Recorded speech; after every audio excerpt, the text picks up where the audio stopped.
हमेशा गोपनीय रखें ये 10 बातें। नंबर 1, घर परिवार की बातें। बहुत से ऐसे लोग भी हैं जो अपने घर परिवार की सारी बातें अपने मित्र, रिश्तेदार या किसी परिचित से शेयर करते रहते हैं। ऐसे लोग बाद में पछताते हैं। इससे घर के सदस्यों में आपसी मनमुटाव और अविश्वास की भावना बढ़ती है। घर की बातें घर में ही रखने से जीवन सुखमय रहता है। छोटी मोटी समस्याएं तो जीवन में चलती रहती हैं।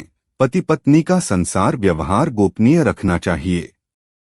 बहुत से मूर्ख लोग अपनी पत्नी के साथ उनका व्यवहार कैसा है ये भी दूसरों को बताते रहते हैं। आप अपने परिवार की बातें हमेशा गुप्त रखें, अन्यथा सुनने वाले तो मजे लेकर हट जाएंगे, लेकिन आप बाद में पछताएंगे। दूसरों की सहानुभूति हासिल करने के लिए आप कुछ समय के लिए जरूर राहत महसूस कर सकते हैं, लेकिन इससे आपकी कमजोरी ही जाहिर होती है। नंबर 2, घर का रहस्य। बहुत से ऐसे लोग हैं जो अपने घर में हर किसी की एंट्री कर देते हैं और घर के कोने कोने से सभी को अवगत करा देते हैं। जो लोग आपके विश्वासपात्र हैं उन्हें जरूर इसकी छूट दी जा सकती है, लेकिन हमने देखा है कि बहुत से ऐसे लोग भी आपके घर में घुसकर देखना चाहेंगे जिनसे आपका कोई खास संबंध नहीं है। हालांकि जिस पर आप विश्वास कर रहे हैं वो कितना सही है ये भी देखना जरूरी है। पुराने समय में लोग संयुक्त परिवार में रहते थे और उनके घर भी बड़े होते थे। ऐसे में ये धारणा प्रचलित हुई कि किसी को अपने घर का रहस्य नहीं बताना चाहिए। सभी के कमरे अलग अलग होते हैं और सभी का अपना व्यक्तिगत जीवन होता है। हालांकि यदि आपके रिश्तेदारों को छोड़कर आपके यहाँ कोई आता जाता रहता है तो ये सुनिश्चित करें कि उसका आना जाना ड्राइंग रूम तक ही सीमित रहे। नंबर 3, आपका धन। लोग जानना चाहते हैं कि आप कितना कमाते हैं। यदि आप सीधे सीधे नहीं बताएंगे तो ये लोग दूसरे तरीके से पूछताछ करके अनुमान लगा लेंगे। हालांकि आप अपने धन को जितना हो सके गोपनीय रखेंगे तो आपके लिए ही अच्छा होगा। इसलिए नहीं कि लोग कर्ज मांग लेंगे और फिर लौटाएंगे नहीं, इसके और भी कई कारण हैं। धन को अपने परिचित या रिश्तेदारों से गोपनीय ही रखने की सलाह दी जाती रही है, लेकिन ध्यान रखें अपनी पत्नी से गोपनीय रखेंगे तो आपके लिए वही धन दुखदायक साबित होगा। इसलिए आप इस बारे में अच्छे से सोच विचार कर लें। नंबर 4, अपना अपमान। यदि सार्वजनिक रूप से आपका अपमान किया जा रहा है तो उसका जमकर प्रतिकार करें। फिर भी व्यक्ति को बहुत से मामले में कभी कभी मजबूरीवश अपमान झेलना पड़ता है। अपमान को दिमाग में ज्यादा दिन तक नहीं पालें, बल्कि इस पर विचार करें कि दोबारा कोई आपके साथ ऐसा नहीं कर पाए। ये भी याद रखें, और यदि आप अपने अपमान को प्रचारित करेंगे तो फिर कई लोग आपका अपमान करने लगेंगे, क्योंकि लोगों को आपके साथ कभी सहानुभूति नहीं रहती है। जो लोग किसी की सहानुभूति अर्जित करना चाहते हैं वही अपने अपमान के बारे में किसी से चर्चा करते हैं। नंबर 5, अपनी योग्यता या कमजोरी।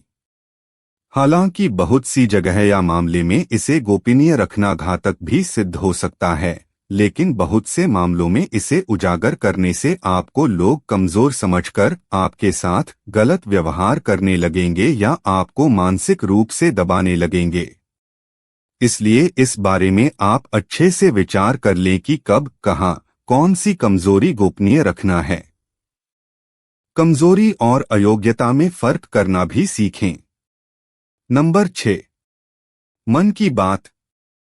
मन में बहुत सी ऐसी बातें होती है जिनको जगजाहिर करने से आप अपने आसपास संकट खड़े कर सकते हैं। हो सकता है कि आपके मन में किसी बात को लेकर अवसाद हो, क्रोध हो या घृणा हो। मन में हजारों तरह के विचार उत्पन्न होते हैं, लेकिन बुद्धिमान मनुष्य उन्हीं विचारों को व्यक्त करता है जो उसके हित में होते हैं। लेकिन इस तरह की बातों को जगजाहिर करने से आपके संबंध में लोग एक तरह से राय बनाना शुरू कर देंगे और फिर लोग आपकी अच्छी बातों को नहीं सुनेंगे, आपके उस गुस्से या फ्रस्ट्रेशन की ही चर्चा करेंगे। आपके 10 अच्छे कार्य उस एक मन के विकार के सामने कमजोर पड़ जाएंगे। नंबर 7, गुरुमंत्र, साधना और तप। यदि आपने किसी योग्य गुरु से दीक्षा ली है तो उसके द्वारा दिया गया गुरुमंत्र गोपनीय रखें। हालांकि गुरुमंत्र कई प्रकार के होते हैं, जैसे किसी ने आपको कुछ ज्ञान दिया या कुछ हुनर सिखाया, वो भी गुरुमंत्र है। इसके अलावा यदि आप किसी भी प्रकार की साधना, तप या ध्यान कर रहे हैं तो उसे भी गोपनीय रखें, अन्यथा वह निष्फल हो जाएगी। इस संबंध में गोपनीयता से ही लाभ मिलता है। नंबर 8, दवा। यदि आप किसी भी प्रकार की दवाई खाते हैं तो उसे गोपनीय रखें, क्योंकि दूसरे लोग आपके बारे में पता नहीं क्या सोचें। माना जाता है कि दवा का असर भी तब तक रहता है जब तक वह गोपनीय है। हालांकि कुछ लोग इससे इत्तेफाक रख सकते हैं, लेकिन प्राचीन काल में हो सकता है कि ये किसी विशेष रोग या औषधि के लिए कहा गया हो। पहले के कुछ लोग दुर्लभ वनस्पति के जानकार भी होते थे। बहुत से लोग कहते हैं कि यदि आप दारू भी पीते हैं तो वह तभी तक उचित है जब तक उसकी गोपनीयता बनी हुई है। जिस दिन लोगों को उसके बारे में पता चलता है, समझो उसी दिन से आपका पतन भी होना शुरू हो जाता है। नंबर 9, आयु। हालांकि कुछ लोग आपकी आयु जानते हैं और कुछ जानना चाहते हैं, लेकिन यदि कोई आपसे बिना किसी कारण के आयु पूछता है तो उसे कतई ना बताएं। लेकिन वर्तमान में यह संभव नहीं है। लाइसेंस, पासपोर्ट या अन्य किसी कार्य के लिए फॉर्म भरने में इसका खुलासा करना ही होता है, लेकिन कभी कभी ऐसे मौके या स्थान होते हैं जहां आयु बताना जरूरी नहीं होता। आजकल अनजान लोग भी पूछ लेते हैं कि आप कितने वर्ष के हैं। नंबर 10, दान पुण्य। आपने जो भी दान दिया है उसे गुप्त रखेंगे तो ही उसका लाभ मिल सकता है। गुप्त रूप से दिया गया दान देवताओं की नजर में रहता है और जिस दान का बखान किया जाता है उसका फल निष्फल हो जाता है। मंदिर में दान दें, किसी गरीब को भोजन कराएं या किसी भी प्रकार का पुण्य कार्य करें, उसका अपने मुंह से बखान ना करें। यदि आपने इसे किसी के समक्ष जाहिर कर दिया तो समझिए वह निष्फल हो जाएगा। दोस्तों, वीडियो को यहीं समाप्त करते हैं। इस वीडियो से आप अगर कुछ सीखे हों तो इसे लाइक और हमारे चैनल को सब्सक्राइब जरूर करें। धन्यवाद।